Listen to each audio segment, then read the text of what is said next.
Buenas, profesor y compañeros. Esta es la exposición sobre el trabajo final de el curso de Seminario de Ética para la Ingeniería, el cual este es el reporte final del tema que abarcamos, que es la obsolescencia programada, principalmente enfocada en el caso de Apple. La obsolescencia programada consiste básicamente en las empresas de forma consciente reducen el tiempo de vida útil de los objetos o de los productos que generan con el fin de maximizar los beneficios a costa de que los consumidores tengan que estar comprando con más frecuencia dichos aparatos. La pregunta principal en la cual se centró esta investigación es que de qué manera se vincula la ética ambiental con la ética de los negocios en el uso de la obsolescencia programada como modelo de negocio en el caso de Apple entre el 2013 y el 2025 en Estados Unidos y Europa. Esta investigación se llevó a cabo para lograr desarrollar de qué manera y con ejemplos concisos cómo Apple implementa esta práctica de la obsolescencia programada en sus diferentes modelos de iPhone o de computadoras y cómo esto ha afectado la forma en la que las personas ven a la marca o a la empresa. Esta investigación tuvo como objetivo general analizar la ética de los negocios junto con la ética ambiental en la práctica de la obsolescencia programada de Apple mediante el estudio de sus políticas empresariales y estrategias de diseño. Para la valoración de su impacto en la ética ambiental y en la parte de la ética social. De este principal se derivan dos objetivos específicos. El primero consiste básicamente en identificar la importancia que tienen las empresas cuando practican la ética de los negocios a través de una revisión de información empresarial y casos más relevantes sobre este tema. Y el segundo es identificar el impacto medioambiental con un enfoque ético que genera la obsolescencia programada mediante la búsqueda de marcos teóricos y normativas de la empresa.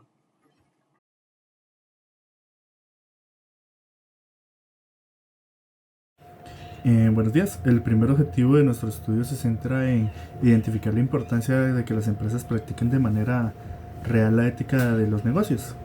Aunque a menudo se percibe como un elemento opcional o secundario frente a la rentabilidad, la ética es en realidad el eje fundamental para comprender cómo las decisiones corporativas afectan profundamente la vida y los derechos de los consumidores.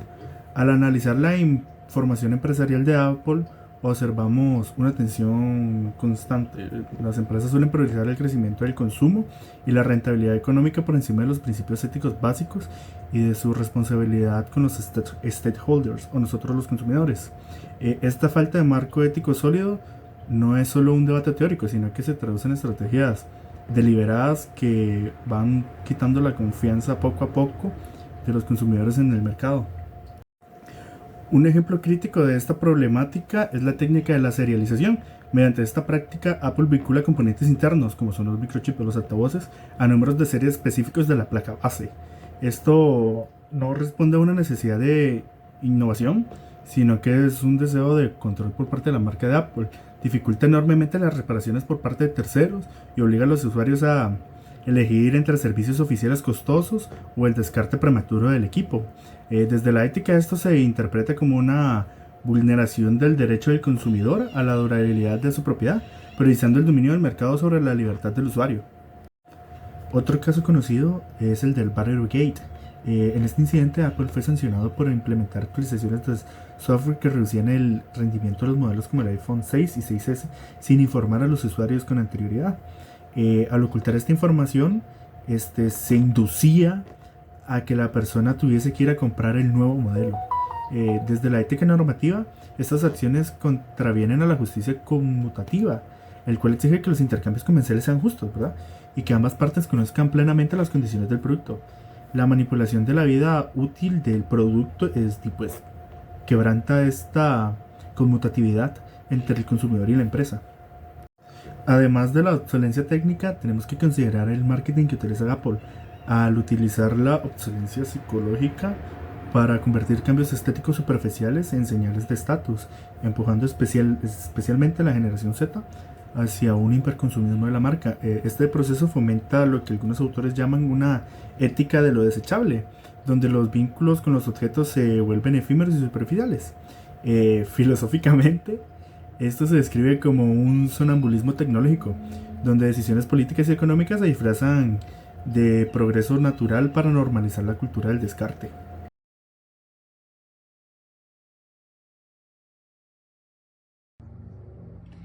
Mi nombre es Cassandra Garo Cascante y ahora voy a hablar sobre el desarrollo del segundo objetivo específico.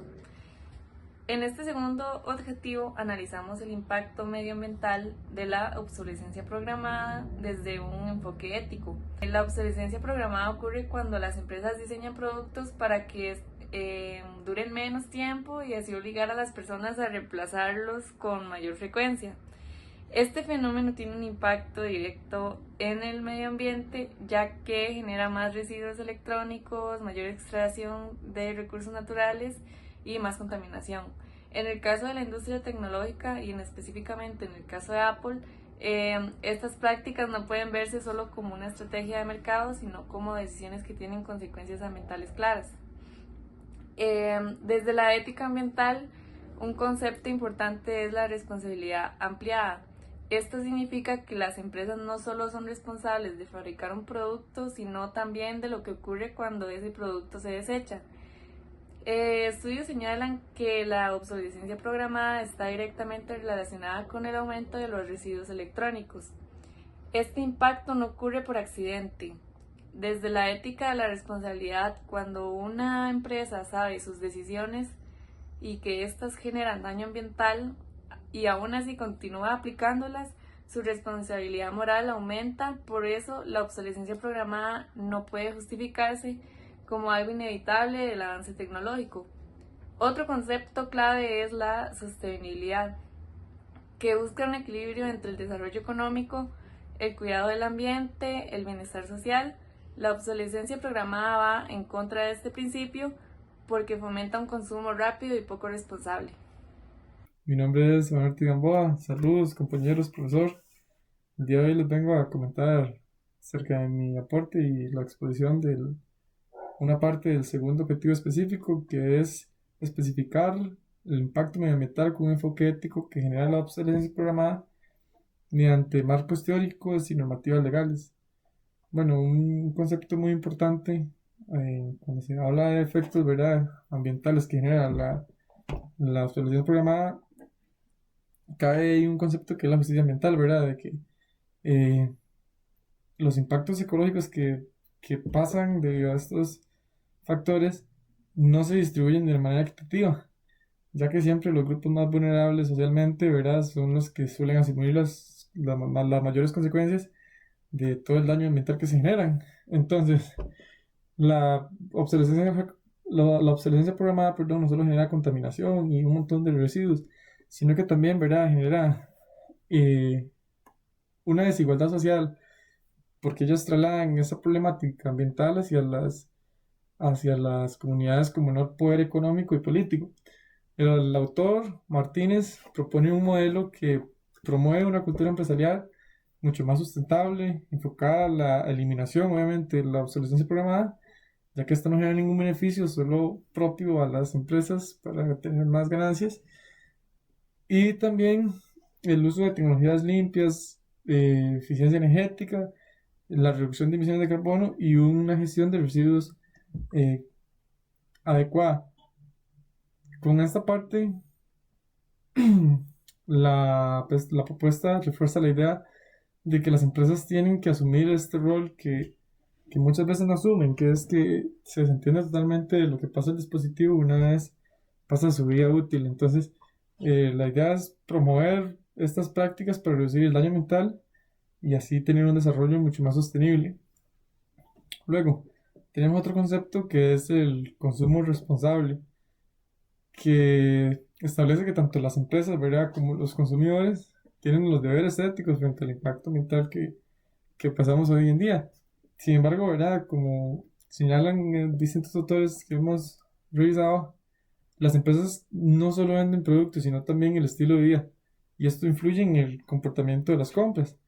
Entonces, la obsolescencia programada dificulta que los consumidores ejerzan plenamente el consumo responsable, ya que esto limita la durabilidad y la reparación de los dispositivos, trasladando así gran parte de la responsabilidad hacia el usuario, ¿verdad? Cuando en realidad la responsabilidad recae en la empresa que debió haber hecho un componentes y todo de calidad.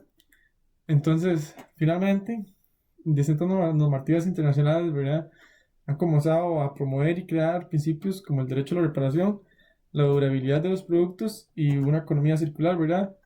Eh, no obstante, ¿verdad?, la persistencia de estas prácticas demuestra que algunas empresas aún no asumen plenamente la responsabilidad ética de asumir un costo mayor para así gestionar mejor sus recursos y sus residuos y la calidad también de sus productos.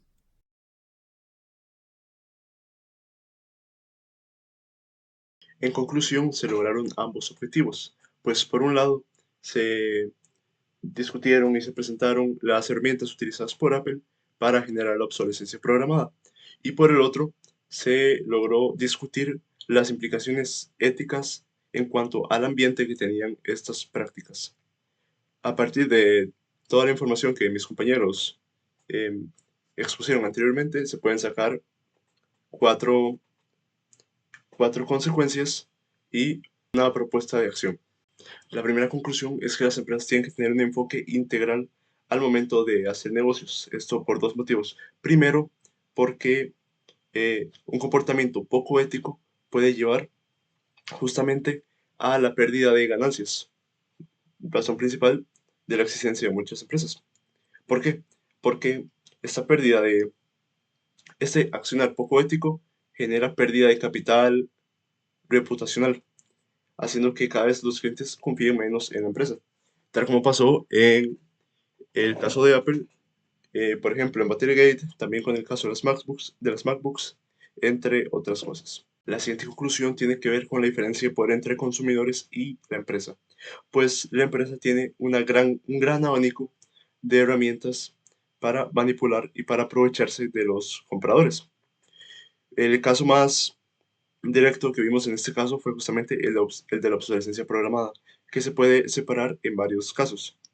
Entre ellos, como mis compañeros lo mencionaron anteriormente, están casos como la serialización, la reducción de rendimiento por software o incluso de la obsolescencia simbólica. La solución tiene que ver con la responsabilidad del consumo, pues estaba en ambas direcciones. Tanto hay responsabilidad en el lado de la empresa por producir productos mediante eh, procesos poco éticos y venderlos utilizando técnicas poco éticas, pero también parte de la responsabilidad cae en los consumidores por comprar estos productos sin informarse. Sin embargo, cabe recalcar que en este balance de responsabilidad, quien tiene la mayoría de responsabilidad es la empresa, justamente por el desbalance de poder entre consumidor y productor. Finalmente, la última conclusión tiene que ver con la planeación y la visión sobre las consecuencias, en este caso de la obsolescencia programada, pues esta visión tiene que ser global y no solo limitarse a ciertos países en específico, porque la basura electrónica se suele exportar, se suele tirar en países del tercer mundo, se suele producir en países del tercer mundo, ser consumida en el primer mundo, en algunos casos, y se vuelve a tirar en el tercer mundo. Por lo tanto, la responsabilidad se extiende de manera global, tanto en las comunidades como en el ecosistema. Teniendo estas cuatro conclusiones, se puede llegar a cierto accionar, y este debe ser que la regulación de las empresas tiene que ser mucho más fuerte, pues, como se ha visto aquí, esas prácticas poco éticas se siguen haciendo justamente porque son redituables. Entonces, para que dejen de ser redituables, tienen que ser mucho más fuertes, pasando de simples multas o indemnizaciones, como pasó en Batterygate, a em, eventos, a consecuencias mucho más fuertes, como pueden ser expropiaciones o desintegración de empresas. Muchas gracias por su atención y que tengan un buen día, tarde o noche.